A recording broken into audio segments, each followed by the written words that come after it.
The James Bond series focuses on a fictional British Secret Service agent created in 1953 by writer Ian Fleming, who featured him in 12 novels and 2 short story collections. Since Fleming's death in 1964, 8 other authors have written authorized Bond novels or novelizations: Kingsley Amis, Christopher Wood, John Gardner, Raymond Benson, Sebastian Fox, Jeffrey Deaver, William Boyd and Anthony Horowitz. The latest novel is Trigger Mortis by Anthony Horowitz, published in September 2015. Additionally, Charlie Higson wrote a series on a young James Bond, and Kate Westbrook wrote 3 novels based on the diaries of a recurring series character, Mone Penny. The character has also been adapted for television, radio, comic strip, video games and film. The films are the longest continually running film series of all time and have grossed over $7.040 billion in total, making it the 4th highest grossing film series to date, which started in 1962 with Dr. No, starring Sean Connery as Bond. As of 2017, there have been 24 films in the Ian Productions series. The most recent Bond film, Spectre, 2015, stars Daniel Craig in his 4th portrayal of Bond. He is the 6th actor to play Bond in the Ian series. There have also been 2 independent productions of Bond films, Casino Royale, a 1967 spoof, and Never Say Never Again, a 1983 remake of an earlier Ian-produced film, Thunderball. In 2015, the franchise was estimated to be worth $19.9 billion, making James Bond one of the highest-grossing media franchises of all time. The Bond films are renowned for a number of features, including the musical accompaniment, with the theme songs having received Academy Award nominations on several occasions, and 2 wins. Other important elements which run through most of the films include Bond's cars, his guns, and the gadgets with which he is supplied by Q Branch. The films are also noted for Bond's relationships with various women, who are sometimes referred to as Bond girls. Publication history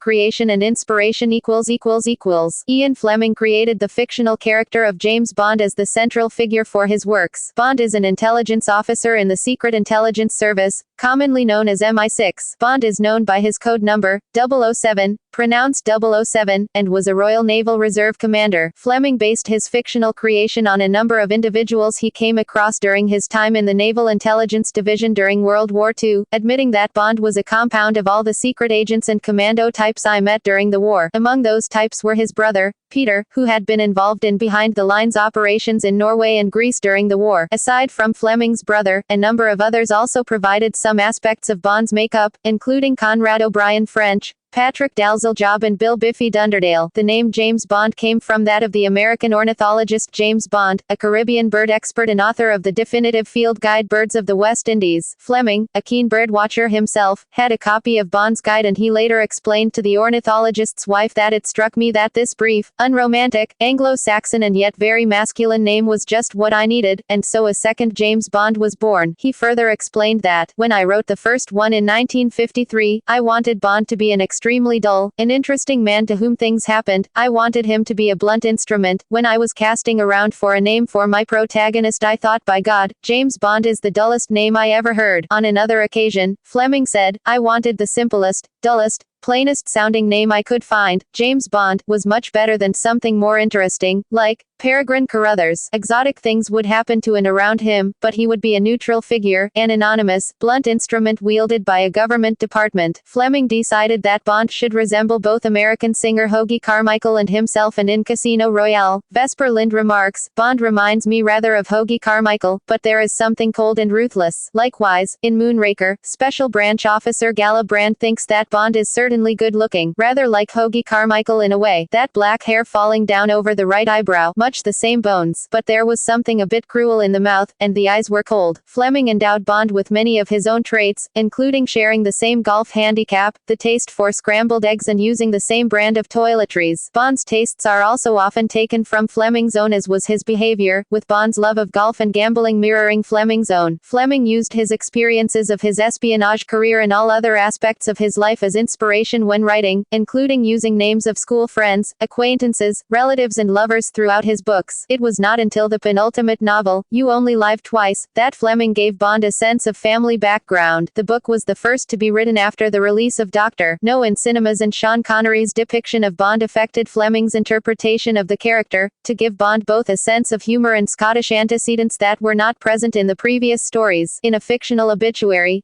purportedly published in the Times. Bond's parents were given as Andrew Bond, from the village of Glencoe, Scotland, and Monique Delacroix, from the canton of Vaud, Switzerland. Fleming did not provide Bond's date of birth, but John Pearson's fictional biography of Bond, James Bond, the authorized biography of 007, gives Bond a birth date on the 11th of November 1920, while a study by John Griswold puts the date at the 11th of November 1921.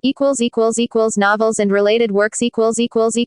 Ian Fleming Novels. Whilst serving in the Naval Intelligence Division, Fleming had planned to become an author and had told a friend, "I am going to write the spy story to end all spy stories." On the 17th of February 1952, he began writing his first James Bond novel, Casino Royale, at his GoldenEye estate in Jamaica, where he wrote all his Bond novels during the months of January and February each year. He started the story shortly before his wedding to his pregnant girlfriend, Anne Charteris, in order to distract himself from his forthcoming nuptials. After completing the manuscript for Casino Royale, Fleming showed the manuscript to his friend, and later editor, William Plomer to read. Plomer liked it and submitted it to the publishers, Jonathan Cape, who did not like it as much. Cape finally published it in 1953 on the recommendation of Fleming's older brother Peter, an established travel writer. Between 1953 and 1966, 2 years after his death, 12 novels and 2 short story collections were published, with the last 2 books, The Man with the Golden Gun and Octopussy and the Living Daylights, published posthumously. All the books were published in the UK through Jonathan Cape. Post-Fleming novels. After Fleming's death, a continuation novel, Colonel's Son, was written by Kingsley Amis as Robert Markham, and published in 1968. Amis had already written a literary study of Fleming's Bond novels in his 1965 work The James Bond Dossier. Although novelizations of 2 of the Ian Productions Bond films appeared in print, James Bond, The Spy Who Loved Me and James Bond and Moonraker, both written by screenwriter Christopher Wood, the series of novels did not continue until the 1980s. In 1981, the thriller writer John Gardner picked up the series with license renewed. Gardner went on to write 16 Bond books in total. 2 of the books he wrote, License to Kill and GoldenEye, were novelizations of Ian Productions films of the same name. Gardner moved the Bond series into the 1980s, although he retained the ages of the characters as they were when Fleming had left them. In 1996, Gardner retired from writing James Bond books due to ill health. In 1996, the American author Raymond Benson became the author of the Bond novels. Benson had previously been the author of the James Bond Bedside Companion, first published in 1984. By the time he moved on to other, non-Bond related projects in 2002, Benson had written 6 Bond novels, 3 novelizations and 3 short stories. After a gap of 6 years, Sebastian Fox was commissioned by Ian Fleming Publications to write a new Bond novel, which was released on the 28th of May 2008, the 100th anniversary of Fleming's birth. The book, titled Devil May Care, was published in the UK by Penguin Books and by Doubleday in the US. American writer Jeffrey Deaver was then commissioned by Ian Fleming Publications to produce Carte Blanche, which was published on the 26th of May 2011. The book updated Bond into a post-9/11 agent, independent of MI5 or MI6. On the 26th of September 2013, Solo, written by William Boyd, was published, set in 1969. In October 2014, it was announced that Anthony Horowitz was to write a Bond continuation novel, set in the 1950s 2 weeks after the events of Goldfinger. It contains material written, but previously unreleased, by Fleming. Trigger Mortis was released on the 8th of September 2015. Young Bond. The Young Bond series of novels was started by Charlie Higson and, between 2005 and 2009, 5 novels and 1 short story were published. The first Young Bond novel, Silverfin, was also adapted and released as a graphic novel on the 2nd of October 2008 by Puffin Books. In October 2013, Ian Fleming Publications announced that Stephen Cole would continue the series, with the first edition scheduled to be released in autumn 2014. The Mone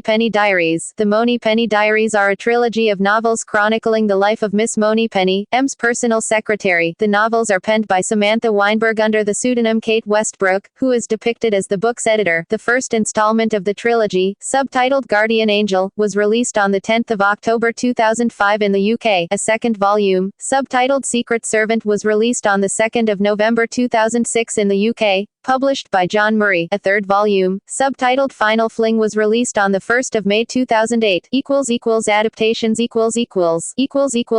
television In 1954, CBS paid Ian Fleming $1,000, $8,918 in 2016 to adapt his novel Casino Royale into a one-hour television adventure as part of its Climax series. The episode aired live on the 21st of October 1954 and starred Barry Nelson as Card Sense James Bond and Peter Lorre as Le Chiffre. The novel was adapted for American audiences to show Bond as an American agent working for Combined Intelligence, while the character Felix Leiter, American in the novel, became British on screen and was renamed Clarence Leiter. In 1973, a BBC documentary omnibus, The British Hero, featured Christopher Cazenove playing a number of such title characters, e.g., Richard Hannay and Bulldog Drummond. The documentary included James Bond in dramatized scenes from Goldfinger, notably featuring 007 being threatened with the novel's circular saw, rather than the film's laser beam, and Diamonds Are Forever. In 1991, a TV cartoon series James Bond Jr. was produced with Corey Burton in the role of Bond's nephew, also called James Bond.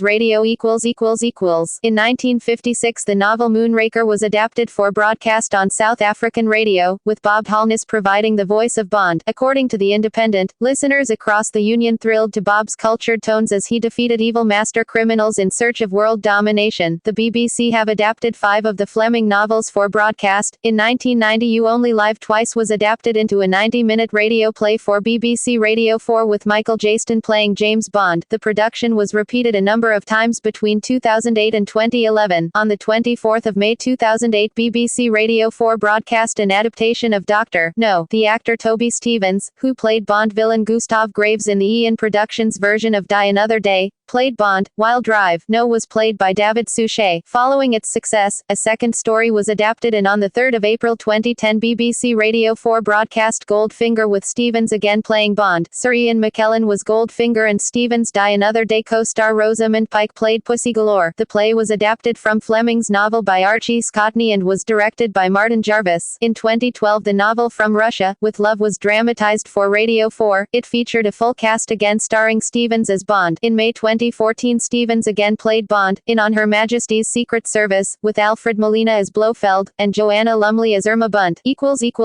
Comics In 1957, the Daily Express approached Ian Fleming to adapt his stories into comic strips, offering him £1,500 per novel and a share of takings from syndication. After initial reluctance, Fleming, who felt the strips would lack the quality of his writing, agreed. To aid the Daily Express in illustrating Bond, Fleming commissioned an artist to create a sketch of how he believed James Bond looked. The illustrator, John Molesky, however, felt that Fleming's 007 looked too outdated and pre-war and changed Bond to give him a more masculine look. The first strip, Casino Royale, was published from the 7th of July 1958 to the 13th of December 1958 and was written by Anthony Hearn and illustrated by John Molesky. Most of the Bond novels and short stories have since been adapted for illustration, as well as Kingsley Amis's Colonel Sun. The works were written by Henry Gamage or Jim Lawrence, with Yaroslav Horik replacing McCluskey as artist in 1966. After the Fleming and Amos material had been adapted, original stories were produced, continuing in the Daily Express and Sunday Express until May 1977. Several comic book adaptations of the James Bond films have been published through the years. At the time of Dr. No's release in October 1962, a comic book adaptation of the screenplay, written by Norman J. Knodel, was published in Britain as part of the Classics Illustrated anthology series. It was later reprinted in the United States by DC Comics as part of its Showcase anthology series, in January 1963. This was the first American comic book appearance of James Bond and is noteworthy for being a relatively rare example of a British comic being reprinted in a fairly high-profile American comic. It was also one of the earliest comics to be censored on racial grounds. Some skin tones and dialogue were changed for the American market. With the release of the 1981 film For Your Eyes Only, Marvel Comics published a 2-issue comic book adaptation of the film. When Octopussy was released in the cinemas in 1983, Marvel published an accompanying comic. Eclipse also produced a one-off comic for License to Kill,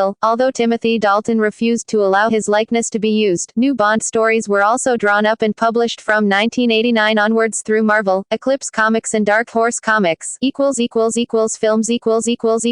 The Ian Productions films. In 1962, Ian Productions, the company of Canadian Harry Saltzman and American Albert R. Cubby Brock Broccoli, released the first cinema adaptation of an Ian Fleming novel, Dr. No, featuring Sean Connery as 007. Connery starred in a further 4 films before leaving the role after You Only Live Twice, which was taken up by George Lazenby for On Her Majesty's Secret Service. Lazenby left the role after just 1 appearance and Connery was tempted back for his last Ian-produced film Diamonds Are Forever. In 1973, Roger Moore was appointed to the role of 007 for Live and Let Die and played Bond a further 6 times over 12 years before being replaced by Timothy Dalton for 2 films. After a 6-year hiatus, during which a legal wrangle threatened Ian's productions of the Bond films, Irish actor Pierce Brosnan was cast as Bond in GoldenEye, released in 1995. He remained in the role for a total of 4 films, before leaving in 2002. In 2006, Daniel Craig was given the role of Bond for Casino Royale, which rebooted the series. The 2013 Ian-produced film, Skyfall, was released on the 26th of October 2012. The series has grossed almost $7 billion to date, making it the 3rd highest-grossing film series, behind Harry Potter and the films of the Marvel Cinematic Universe, and the single most successful adjusted for inflation, non-Ian films. In 1967, Casino Royale was adapted into a parody Bond film starring David Niven as Sir James Bond and Ursula Andress as Vesper Lynd. Niven had been Fleming's preference for the role of Bond. The result of a court case in the High Court in London in 1963 allowed Kevin McClory to produce a remake of Thunderball titled Never Say Never Again in 1983. The film, produced by Jack Schwartzman's Talia Film Production Company and starring Sean Connery as Bond, was not part of the Ian series of Bond films. In 1997, the Sony Corporation acquired all or some of McClory's rights in an undisclosed deal, which were then subsequently acquired by MGM, whilst on the 4th of December 1997, MGM announced that the company had purchased the rights to Never Say Never Again from Talia Film. As of 2015, Ian holds the full adaptation rights to all of Fleming's Bond novels. Music. The James Bond theme was written by Monty Norman and was first orchestrated by the John Barry Orchestra for 1962's Drive. No, although the actual authorship of the music has been a matter of controversy for many years. In 2001, Norman won £30,000 in libel damages from the Sunday Times newspaper, which suggested that Barry was entirely responsible for the composition, and he did it in 2 minutes. Barry composed the scores for 11 Bond films and had an uncredited contribution to Dr. No with his arrangement of the Bond theme, a Bond film staple, or the theme songs heard during their title sequences sung by well-known popular singers. Several of the songs produced for the films have been nominated for Academy Awards for Original Song, including Paul McCartney's Live and Let Die, Carly Simon's Nobody Does It Better, Sheena Easton's For Your Eyes Only, Adele's Skyfall, and Sam Smith's Writings on the Wall. Adele won the award at the 85th Academy Awards, and Smith won at the 88th Academy Awards. For the non-Ian produced Casino Royale, Burt Bacharach's score included The Look of Love, which was nominated for an Academy Award for Best Song. Video games. In 1983, the first Bond video game, developed and published by Parker Brothers, was released for the Atari 2600, the Atari 5200, the Atari 800, the Commodore 64 and the ColecoVision. Since then, there have been numerous video games either based on the films or using original storylines. In 1997, the first-person shooter video game GoldenEye 007 was developed by Rare for the Nintendo 64, based on the 1995 Pierce Brosnan film GoldenEye. The game received very positive reviews, won the BAFTA Interactive Entertainment Award for UK Developer of the Year in 1998 and sold over 8 million copies worldwide, grossing $250 million. In 1999, Electronic Arts acquired the license and released Tomorrow Never Dies on the 16th of December 1999. In October 2000, they released The World Is Not Enough for the Nintendo 64, followed by 007 Racing for the PlayStation on the 21st of November 2000. In 2003, the company released James Bond 007, Everything or Nothing, which included the likenesses and voices of Pierce Brosnan, Willem Dafoe, Heidi Klum, Judi Dench and John Cleese, amongst others. In November 2005, Electronic Arts released a video game adaptation of 007, From Russia with Love, which involved Sean Connery's image and voiceover for Bond. In 2006, Electronic Arts announced a game based on then-upcoming film Casino Royale. The game was cancelled because it would not be ready by the film's release in November of that year. With MGM losing revenue from lost licensing fees, the franchise was removed from EA to Activision. Activision subsequently released the 007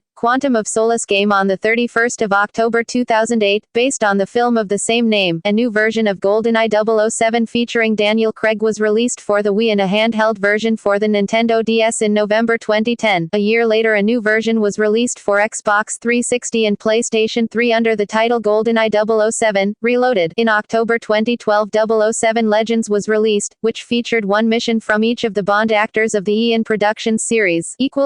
Guns, vehicles and gadgets guns For the first 5 novels, Fleming armed Bond with a Beretta 418 until he received a letter from a 31-year-old Bond enthusiast and gun expert, Jeffrey Boothroyd, criticizing Fleming's choice of firearm for Bond, calling it a lady's gun, and not a very nice lady at that. Boothroyd suggested that Bond should swap his Beretta for a Walther PPK 7.65mm, and this exchange of arms made it to Dr. No. Boothroyd also gave Fleming advice on the Burns Martin triple draw shoulder holster and a number of the weapons used by Smersh and other villains. In thanks, Fleming gave the MI6 armorer in his novels the name Major Boothroyd, and, in Dr. No. M introduces him to Bond as the greatest small arms expert in the world. Bond also used a variety of rifles, including the Savage Model 99 and For Your Eyes Only and a Winchester 308 target rifle in The Living Daylights. Other handguns used by Bond in the Fleming books included the Colt Detective Special and a long-barreled Colt .45 Army Special. The first Bond film, Dr. No. saw M ordering Bond to leave his Beretta behind and take up the Walther PPK, which the film Bond used in 18 films. In Tomorrow Never Dies and the 2 subsequent films, Bond's main weapon was the Walther P99 semi-automatic pistol. Vehicles In the early Bond stories, Fleming gave Bond a battleship gray Bentley 4.5-liter with an Amherst Villiers supercharger. After Bond's car was ridden off by Hugo Drax in Moonraker, Fleming gave Bond a Mark II Continental Bentley, which he used in the remaining books of the series. During Goldfinger, Bond was issued with an Aston Martin DB Mark III with a homing device, which he used to track Goldfinger across France. Bond returned to his Bentley for the subsequent novels. The Bond of the films has driven a number of cars, including the Aston Martin the 5/8 Vantage, during the 1980s, the V12 Vanquish and DBS during the 2000s, as well as the Lotus Esprit, the BMW Z3, BMW 750i and the BMW Z8. He has, however, also needed to drive a number of other vehicles, ranging from a Citroën 2CV to a Routemaster bus, amongst others. Bond's most famous car is the silver gray Aston Martin DB5, first seen in Goldfinger. It later featured in Thunderball, GoldenEye, Tomorrow Never Dies, Casino Royale, Skyfall and Spectre. The films have used a number of different Aston Martins for filming and publicity, one of which was sold in January 2006 at an auction in the US for $2,090,000 to an unnamed European collector. Gadgets Fleming's novels and early screen adaptations presented minimal equipment such as the booby-trapped attaché case in From Russia with Love, although this situation changed dramatically with the films. However, the effects of the 2 Ian-produced Bond films Drive, No and From Russia with Love had an effect on the novel The Man with the Golden Gun, through the increased number of devices used in Fleming's final story. For the film adaptations of Bond, the pre-mission briefing by Q Branch became one of the motifs that ran through the series. Dr. No provided no spy-related gadgets, but a Geiger counter was used. Industrial designer Andy Davey observed that the first ever on-screen spy gadget was the attaché case shown in From Russia with Love, which he described as a classic 007 product. The gadgets assumed a higher profile in the 1964 film Goldfinger. The film's success encouraged further espionage equipment from Q Branch to be supplied to Bond, although the increased use of technology led to an accusation that Bond was over-reliant on equipment, particularly in the later films. Davey noted that Bond's gizmos follow the zeitgeist more closely than any other nuance in the films as they moved from the potential representations of the future in the early films, through to the brand name obsessions of the later films. Cultural impact Cinematically, Bond has been a major influence within the spy genre since the release of Dr. No in 1962, with 22 secret agent films released in 1966 alone attempting to capitalize on the Bond franchise's popularity and success. The first parody was the 1964 film Carry On Spying, which shows the villain Drive, Crow being overcome by agents who included James Bind, Charles Hawtrey, and Daphne Honeybutt. Barbara Windsor. One of the films that reacted against the portrayal of Bond was the Harry Palmer series, whose first film, The Ipcress File, was released in 1965. The eponymous hero of the series was what academic Jeremy Packer called an anti-Bond, or what Christoph Lindner calls the thinking man's Bond. The Palmer series were produced by Harry Saltzman, who also used key crew members from the Bond series, including designer Ken Adam, editor Peter R. Hunt and composer John Barry. The four Matt Helm films starring Dean Martin, released between 1966 and 1969, the Flint series starring James Coburn, comprising 2 films, one each in 1966 and 1969, while The Man from U.N.C.L.E. also moved onto the cinema screen, with 8 films released. All were testaments to Bond's prominence in popular culture. More recently, the Austin Powers series by writer, producer and comedian Mike Myers, and other parodies such as the 2003 film Johnny English, have also used elements from or parodied the Bond films. In 2001, it was voted as the best-loved one-liner in cinema by British cinema-goers, and in 2005, it was honored as the 22nd greatest quotation in cinema history by the American Film Institute as part of their 100 Years series. The 2005 American Film Institute's 100 Years series recognized the character of James Bond himself as the 3rd greatest film hero. He was also placed at number 11 on a similar list by Empire and as the 5th greatest movie character of all time by Premiere. The 23 James Bond films produced by Ian Productions, which have grossed $4,910,000,000 in box office returns alone, have made the series one of the highest grossing ever. It is estimated that since Drive, No, a quarter of the world's population have seen at least one Bond film. The UK Film Distributors Association have stated that the importance of the Bond series of films to the British film industry cannot be overstated, as they form the backbone of the industry. Other 1960s television series inspired by Bond include I Spy and Get Smart, a British cultural icon. By 2012, James Bond had become such a symbol of the United Kingdom that the character, played by Craig, appeared in the opening ceremony of the 2012 London Olympics as Queen Elizabeth II's escort. Throughout the life of the film series, a number of tie-in products have been released. Criticisms of James Bond The James Bond character and related media have triggered a number of criticisms and reactions across the political spectrum, and are still highly debated in popular culture studies. Some observers accuse Bond novels and films of misogyny and sexism. Geographers have considered the role of exotic locations in the movies in the dynamics of the Cold War, with power struggles among blocs playing out in the peripheral areas. Other critics claim that 21st-century Bond movies reflect imperial nostalgia. American conservative critics, particularly in the 1960s and 1970s, saw Bond as a nihilistic, hedonistic, and amoral character that challenged family values. See also 9007 James Bond, asteroid named after the character. Bibliography of James Bond, shaken, not stirred, a catchphrase of James Bond's. References bibliography external links Ian Fleming Publications website, Young Bond official website, Pinewood Studios Albert R. Broccoli 007 stage website, James Bond on Internet Movie Database.